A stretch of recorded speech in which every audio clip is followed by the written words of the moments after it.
Two great mysteries dominate our lives, love and money. What is love is a question that has been endlessly explored in stories, songs, books, movies, and television. But the same cannot be said about the question, what is money? It's not surprising that monetary theory hasn't inspired any blockbuster movies, but it was not even mentioned at the schools most of us attended. For most of us, the question, where does money come from, brings to mind a picture of the mint printing bills and stamping coins. Money, most of us believe, is created by the government. It's true, but only to a point.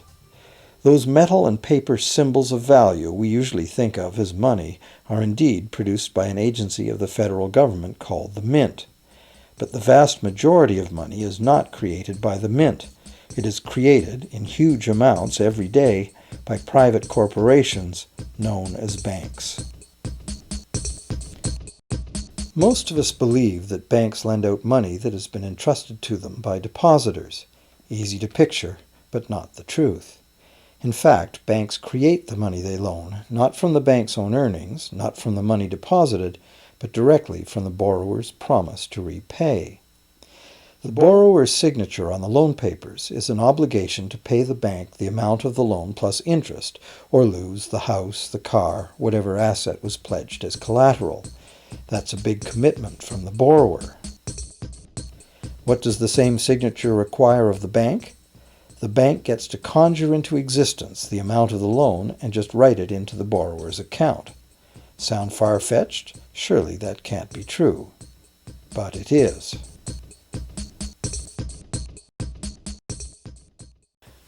To demonstrate how this miracle of modern banking came about, consider this simple story, the goldsmith's tale.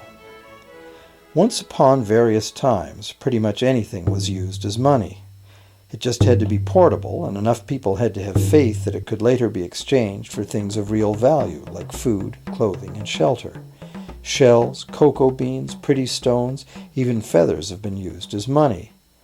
Gold and silver were attractive, soft, and easy to work with, so some cultures became expert with these metals. Goldsmiths made trade much easier by casting coins, standardized units of these metals whose weight and purity was certified. Well, to protect his gold, the goldsmith needed a vault, and soon his fellow townsmen were knocking on his door, wanting to rent space to safeguard their own coins and valuables. Before long, the goldsmith was renting every shelf in the vault and earning a small income from his vault rental business. Years went by, and the goldsmith made an astute observation. Depositors rarely came in to remove their actual physical gold, and they never all came in at once. That was because the claim checks the goldsmith had written as receipts for the gold were being traded in the marketplace as if they were the gold itself. This paper money was far more convenient than heavy coins, and amounts could simply be written instead of laboriously counted one by one for each transaction. Meanwhile, the goldsmith had another business. He lent out his gold, charging interest.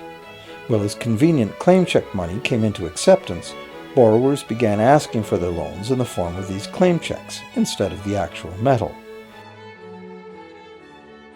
As industry expanded, more and more people asked the goldsmith for loans. This gave the goldsmith an even better idea. He knew that very few of his depositors ever removed their actual gold, so the goldsmith figured he could easily get away with lending out claim checks against his depositors' gold, in addition to his own.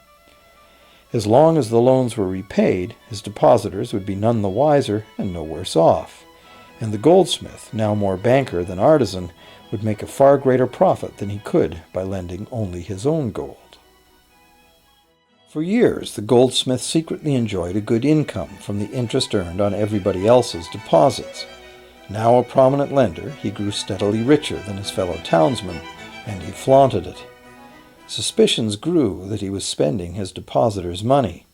His depositors got together and threatened withdrawal of their gold if the goldsmith didn't come clean about his newfound wealth. Contrary to what one might expect, this did not turn out to be a disaster for the goldsmith. Despite the duplicity inherent in his scheme, his idea did work. The depositors had not lost anything. Their gold was all safe in the goldsmith's vault. Well, rather than taking back their gold, the depositors demanded that the goldsmith, now their banker, cut them in by paying them a share of the interest. And that was the beginning of banking.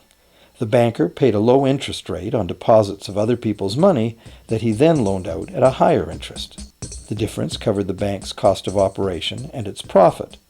The logic of this system was simple, and it seemed like a reasonable way to satisfy the demand for credit. However, this is not the way banking works today.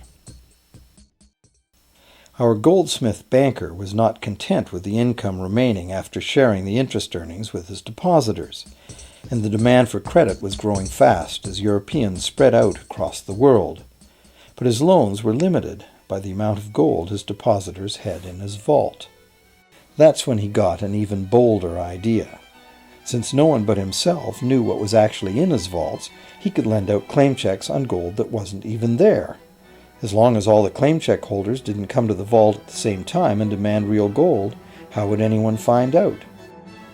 This new scheme worked very well, and the banker became enormously wealthy on the interest paid on gold that did not exist. The idea that the banker would just create money out of nothing was too outrageous to believe, so for a long time the thought did not occur to people. But the power to just invent money went to the banker's head, as you can well imagine. In time, the magnitude of the banker's loans and his ostentatious wealth did trigger suspicions once again.